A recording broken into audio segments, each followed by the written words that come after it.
ڕێز و سڵاوەیەوە بینەران و گوێگرانی خۆشەویستی تەلەڤیزیۆنی کۆمەڵا لەگەڵتاندان بۆ پێشکەشکردنی گەشتیاوڵەکانی سەر لە بەیانی ڕۆژی پێنجشەممە سەرتاش بە سەردێڕی چەند هەواڵێک دەست پێ دەکەین.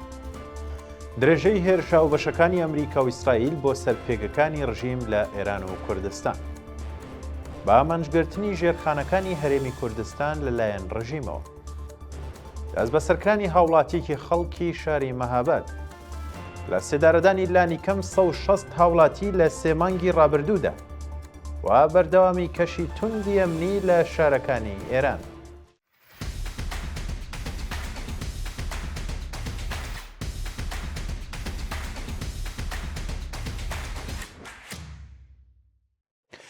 درێژەی هێرشا و بەشەکانی ئەمریکا و ئیسرائیل بۆ سەرپێگەکانی ڕژیم لە ئێران و کوردستان. بە پێی دوایین راپۆرتەکان ڕۆژی ڕابردوو دەیان شوێن لە لانی کەم 19 پارێزگای ئێران و کوردستان لە چەندین هێرشی ئاسمانیدا کراونەتە ئامانج و زیانێکی بەرچاو بە هێزەکانی ڕژیم گەیشتووە. بە پێی دوایین زانیاریەکان شارەکانی تاران، ئیسفەهان، بانا، عێراق و چەندین شاری دیکە لە هێرشە ئاسمانیەکاندا بوون بە ئامانج و زیانێکی زۆری مادی و گیانی بەر پێگەکانی ڕژیم کەوتووە. بە وتەی سەرچاوەکانی هەواڵیش هێرشەکان بۆ سەر ژێرخانە ئەتۆمیەکانی کۆماری ئیسلامی هێشتا بەردەوامە و کاریگەری بڵێن کارگەی کەیکی زەردی ئەردەکان بە تەواوی لە ناو براوە. هەروەها سەرچاوەکانی هەواڵ ئەمەژە بەوە دەکەن کە لانی کەم 100 پێگەی هاویشتنی موشک و درۆن لە شارە جیاوازەکان کراونەتە ئامانج و ئەمەش بووەتە هۆی کەمبوونەوەی بەرچاوی توانای موشکی ڕژێمی کۆماری ئیسلامی. بە ئامانجگرتنی ژێرخانەکانی هەرێمی کوردستان لەلایەن ڕژیمەوە. بە پێی دوایین هەواڵەکان ژێرخانەکانی وزە لە هەرێمی کوردستان بوون بە ئامانجی سەرەکی هێرشەکانی ڕژێمی کۆماری ئیسلامی. بە پێی راپۆرتی گەیشتوو ڕۆژی ڕابردوو لە هێرشێکی درۆنی ڕژێمدا بۆ سەر کێڵگەی نەوتی چەمانکێ لە ئامێدی. ئەو کێڵگەیە زیانی بەرچاوی پێگەیشتووە و تاکاتی داڕشتنی ئەم هەواڵەش لە ئاگردا دەسووتێت. لە هەمان کادا میلیشیەکانی کۆماری ئیسلامی بە سێ درۆنی ئینتیحاری هێرشیان کراوەتە سەر هێرشیان کرد سەر کۆگایەکی ڕۆنی ئۆتۆمبیل لە پارێزگای هەولێر کە بووەتە هۆی زیانێکی بەرچاوی مادی.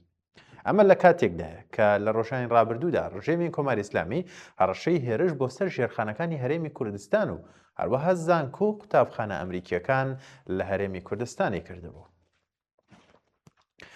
دەست بە سەرکردنی هاوڵاتیەکی خەڵکی شاری مەهاباد. لە ڕۆژانی ڕابردوو هاوڵاتیەکی خەڵکی شاری مەهاباد لەلایەن هێزە ئەمنیەکانی ڕژیمەوە دەست بەسەر و هێشتا چارەنووسی دیار نییە. بە پێی دوایین راپۆرتەکان و هاوڵاتیە بە ناوی سۆران سۆهرابی بە هێرشی هێزەکانی داری ئیتلاعاتی ڕژیم بۆ سەر ماڵەکەی دەست بەسەر و ڕەوانەی گرتوخانەی ناوەندە ئەمنیەکان کراوە. شانی باسە کە سەرڕای بە دوواداچوونی بنەماڵەکەی لەسەر دۆخی تەندروستی و شوێنی ڕاگرتنی تا کاتی داڕشتنی ئەم هەواڵە زانیاریەک لە بەردەستدانیە و لە مافی دەستڕاگەیشتن بە پارێزەر و پەیوەندی لەگەڵ بنەماڵەکەشی بێبەشکراوە. لە سێدارەدانی لانی کەم 160 هاوڵاتی لە سێ مانگی ڕابردوودا. بە پێی راپۆرتەکان لە ماوەی سێ مانگی ڕابردوودا لانی کەم 160 هاوڵاتی لە زیندانەکانی ڕژێمی کۆماری ئیسلامی لەلایەن دەستگای قەزای ڕژیمەوە لە سێدارە دراون. بە پێی ئامارە فەرمیەکان لە سەرەتای ساڵی نوێی زاینیەوە تاوەکو ئێستا لانی کەم 12 بەندکراوی سیاسی عەقیدەتی لە زیندانەکانی ڕژیم لە سێدارە دراون و مەترسی لە سێدارەدانی 7 بەندکراوی سیاسی دیکە لە ئارادایە. شایانی باسە کە تەنیا 7 لە 100 ژمارەی بەندکراوان لەلایەن دەستگای قەزای ڕژیمەوە لە سێدارەدانیان ڕاگەیەندراوە و 17 زیندانی دیکەش بەبێ ئاگاداری بنەماڵەکانیان ئیعدام کراون. بەردەوامی کەشی توندی ئەمنی لە شارەکانی ئێران. لە ڕۆژانی ڕابردوودا و هاوکات لەگەڵ بەردەوامی کەشی توندی ئەمنی لە شارە جیاوازەکانی ئێران لانی کەم 188 هاوڵاتی لە پارێزگاکانی مەرکەزی و گۆڵستان لەلایەن هێزە ئەمنیەکانی ڕژێمەوە دەست بەسەر و تا کاتی داڕشتنی ئەم هەواڵەش زانیاریەکی دروست سەبارەت بە شوێنی ڕاگررتنیان لە بەردەستانیە. بە پێی دوایین راپۆرتەکان لە ڕۆژانی ڕابردوودا 65 شارومەند لە پارێزگای مەرکەزی دەست بەسەر کراون و هەروەها 170 هاوڵاتی دیکە لە پارێزگای گوڵستان لەلایەن هێزەکانی ڕژیمەوە دەست بەسەر و ڕەوانەی گرتوخانەکانی ناوەندە ئەمنیەکان کراون.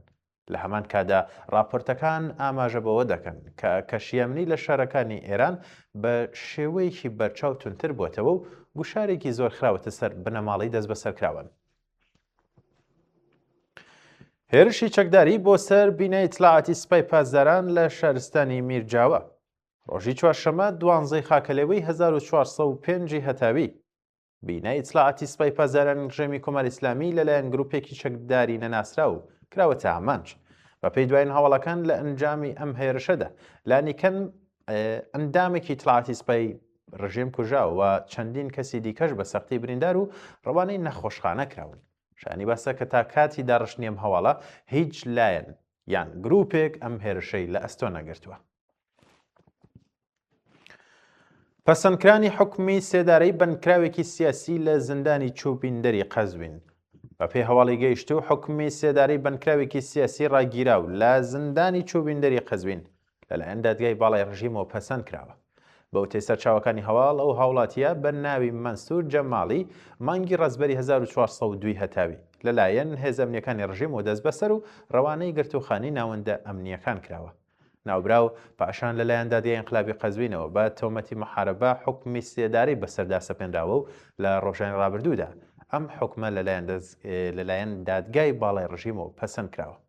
شایانی باسە کە ئەو بەندکراوە تا ئێستا لە سەرەتاییترین مافەکانی بێبەشکراوە و لە دۆخێکی زۆر خراپی تەندروستیدا بەسەر دەبات. بەرزبوونەوەی ڕێژەی هێرشەکانی ئیسرائیل بۆ سەر حیزبوڵڵای لوبنان دوایین هەواڵ. بە پێی دوایین هەواڵەکان لە ماوەی چەند ڕۆژی ڕابردوودا بە سەدام پێگەی هێزەکانی حیزبوڵڵای لوبنان لەلایەن هێزی ئاسمانی ئەرتەشی ئیسرائیلەوە بە توندی کراوەتە ئامانج.